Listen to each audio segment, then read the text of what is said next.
Bien, salut à tous, bienvenue dans ce nouveau chapitre destiné à la consolidation de nos acquis en ce qui concerne les variables.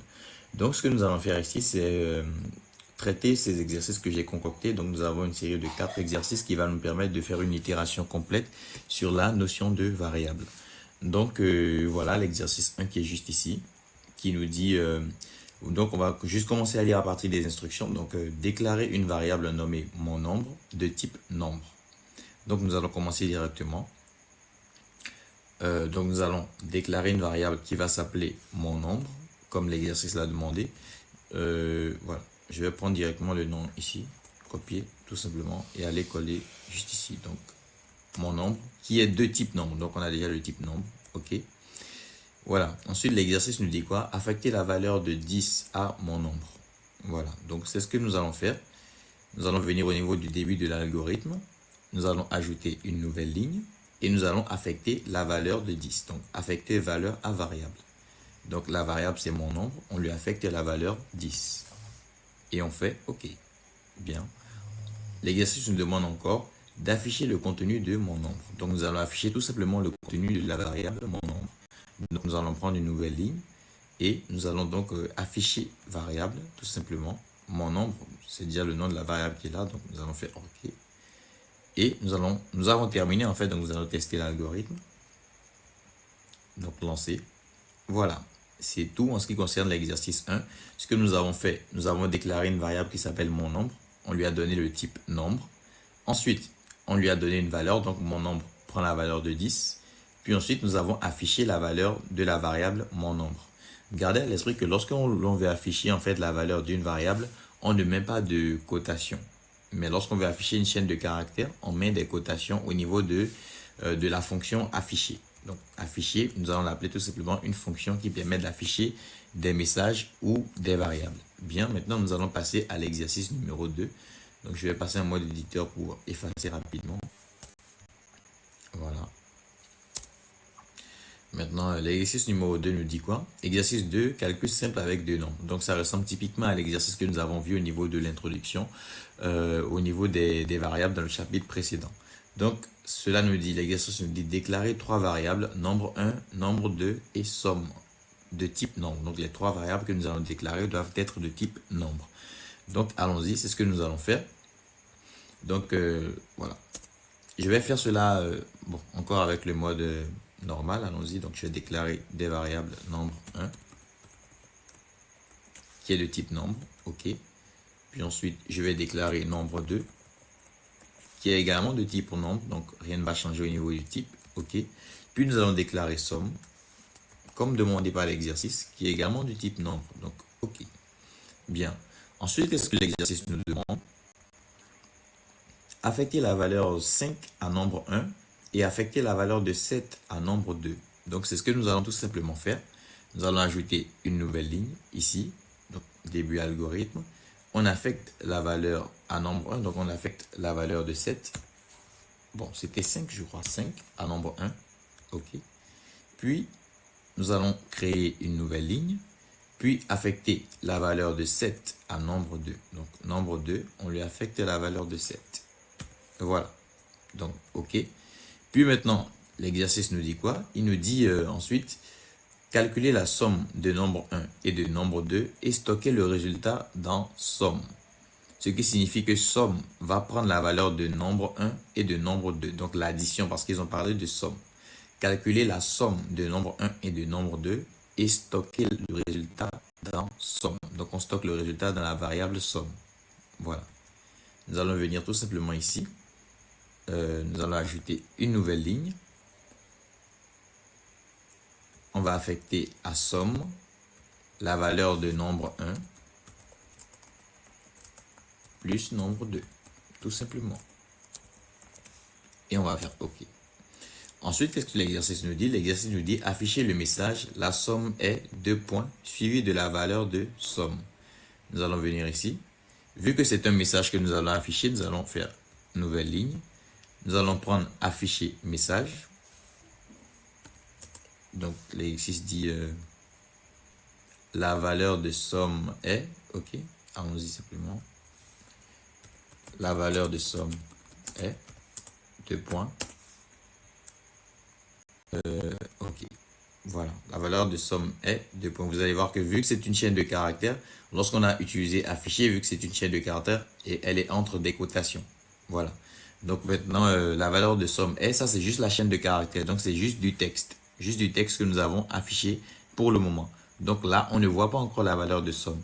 Donc pour vous montrer clairement, je vais essayer de tester l'algorithme pour que vous voyez ce que ça va donner. Voilà. Ça m'a juste mis lancement de l'algorithme. Tout simplement, bon, on n'a pas terminé aussi. Donc, ça devrait normalement afficher juste la valeur de somme est. Et maintenant, nous allons ajouter une nouvelle ligne pour ajouter la variable somme. Ce n'est pas bien grave. Donc, la variable somme, on va afficher la variable somme. OK. Voilà. Donc, ici, on affiche le message. La valeur de somme est. Et ici, on affiche somme. Donc, la variable somme. Donc, on va tester l'algorithme. Nous allons lancer l'algorithme. Lancement de l'algorithme. Lorsque un message de ce genre apparaît, vous devez savoir que ça signifie typiquement qu'il y a souvent une erreur au niveau de l'algorithme. Donc, il y a forcément une erreur quelque part que nous allons essayer de trouver. Donc, ici, nous avons déclaré la variable nombre 1 qui est de type nombre. Pareil pour nombre 2. Et somme qui est également de type nombre. Ici, nous avons dit que nombre 1 prend la valeur de 5. Nombre 2 prend également la valeur de 7. Et que somme prend la valeur de nombre 1 plus nombre 2. Ensuite, nous affichons la valeur de somme est, puis ensuite, on affiche somme. Normalement, il n'y a pas d'erreur au niveau de l'algorithme en général. Normalement, il n'y a pas d'erreur. Donc, je vais tester quand même. Je vais retester pour voir en fait. Lancer en mode pas à pas. Il semblerait qu'on ait toujours une erreur au niveau de l'algorithme. Donc, je vais essayer de revoir rapidement. Peut-être qu'il y a une erreur quelque part. Nombre 1 est du type nombre. Nombre 2 est du type nombre. Somme est du type nombre également. Nombre 1 prend la valeur de 5. Nombre 2 prend la valeur de 7. Somme prend la valeur de nombre 1 plus nombre 2. À ce niveau-là, nous n'avons toujours pas de problème. On affiche la valeur de somme est. Et ensuite, on affiche somme. Normalement, il n'y a pas d'erreur. Mais bon, ça peut arriver souvent que le logiciel se mette à planter. Donc, ce que je vais faire, c'est fermer le logiciel pour commencer. Je vais enregistrer ceci. Et je vais rouvrir AlgoBox.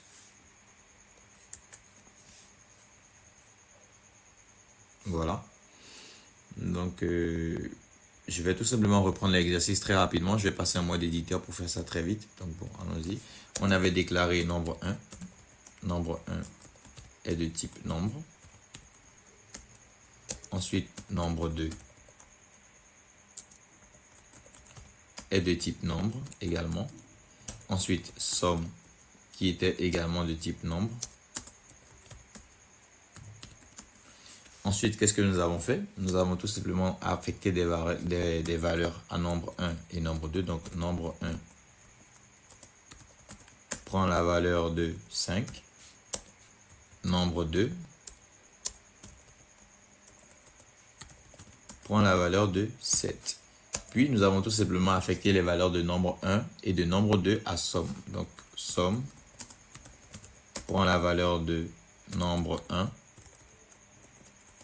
plus nombre 2, tout simplement. Voilà. C'était tout. Et nous avions affiché le message, la valeur de somme est 2 points. Entre cotations, vu que c'est une chaîne de caractères, je le mets entre cotations. Donc ensuite, je vais afficher la variable, donc afficher somme. Voilà. Maintenant, nous allons retester l'algorithme. Je vais lancer l'algorithme. Voilà. Ici, on a bien la valeur de somme est 12. Voilà. Donc, il arrive souvent que le logiciel se mette à planter. Donc, dans ce cas-là, vous devrez fermer et rouvrir. Ça, c'est dans le cas où vous ne voyez pas vraiment d'erreur. Donc, ici, la valeur de somme est 12. Donc, nous avons bien réussi l'exercice. Nous avons bien terminé le programme algorithmique qui a fait la somme de ces deux nombres-là dynamiquement. Donc, bon, c'est la fin en ce qui concerne cet exercice-là. Si vous avez des questions, n'hésitez pas à me les laisser dans les commentaires et j'y répondrai prochainement. Donc, bon, voilà. On passe donc à l'exercice numéro 3. Qu'est-ce que l'exercice numéro 3 nous demande? On nous demande de déclarer une variable nommée mon texte Donc la variable va s'appeler mon texte. Je vais copier le nom de la variable. Donc on va faire cela pas à pas. Allons-y. Donc la variable va s'appeler donc mon texte. Donc mon texte est de type chaîne.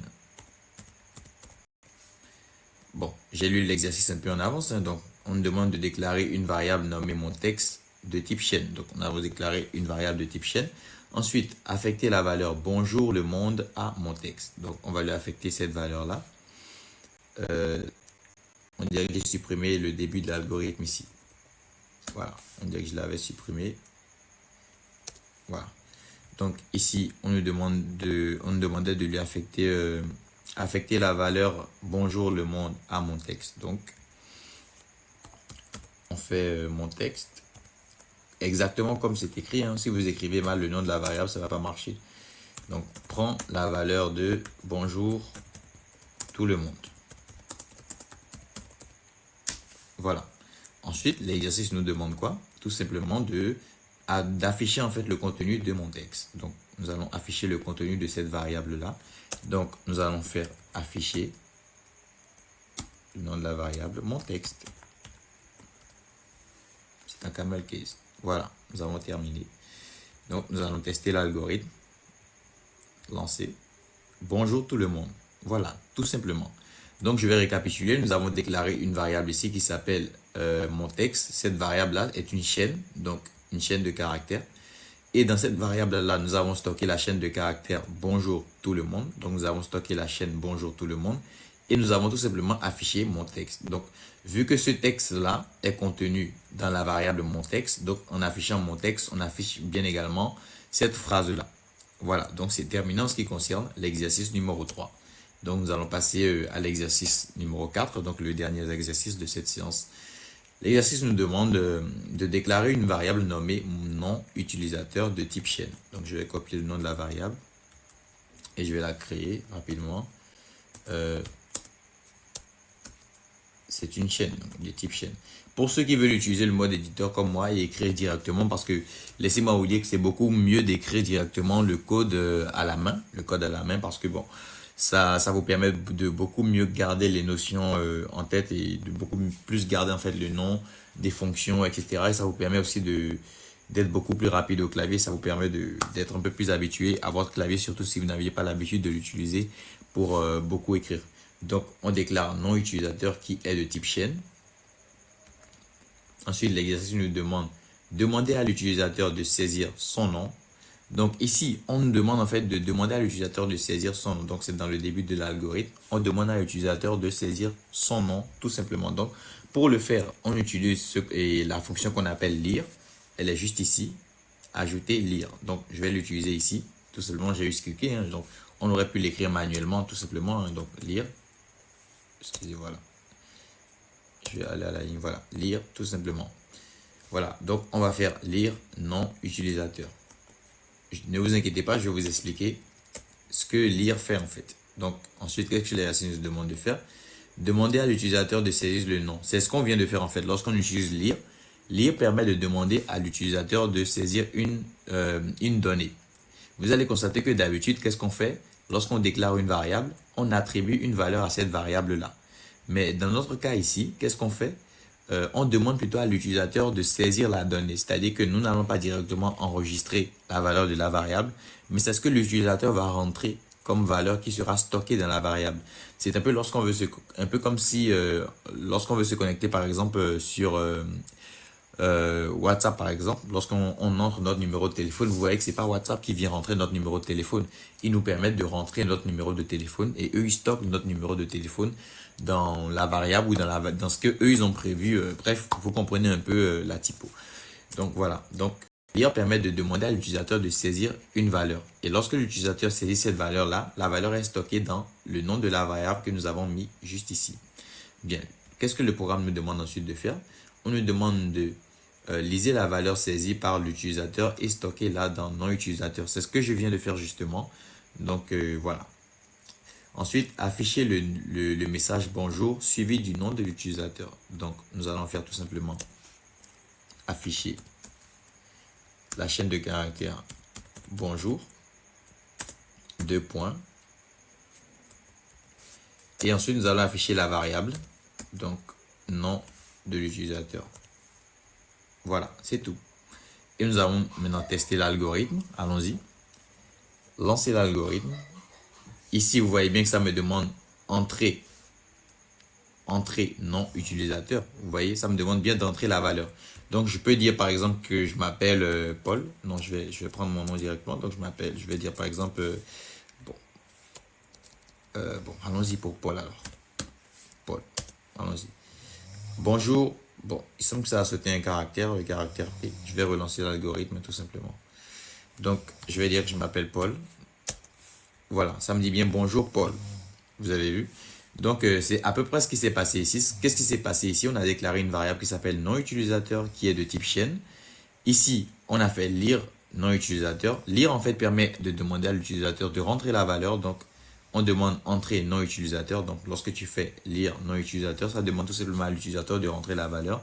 Donc, si je fais par exemple ZMB et que je lance, ça devrait me mettre bonjour ZMB.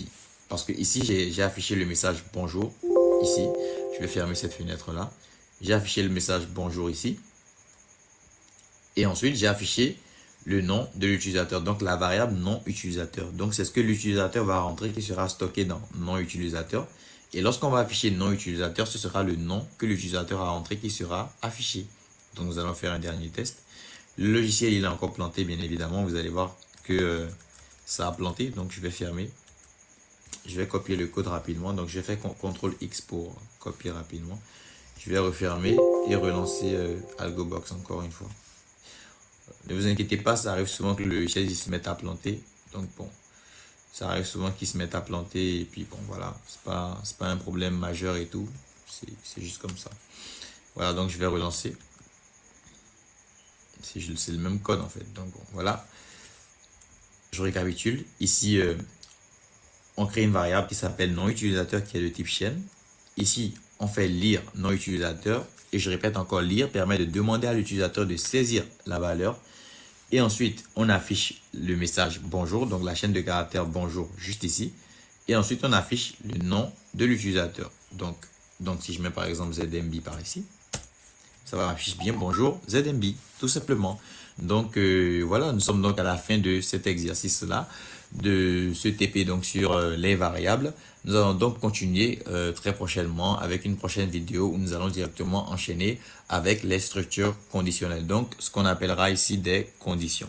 Donc, si vous avez des questions ou autre chose, n'hésitez pas à me les faire parvenir dans les commentaires et je me baserai dessus pour essayer d'apporter quelques explications ultérieurement. Donc, c'est la fin de ce chapitre-là. Je vous demanderai donc de laisser un commentaire si possible, liker la vidéo et bon, on se donne rendez-vous pour une prochaine vidéo. À tout à l'heure.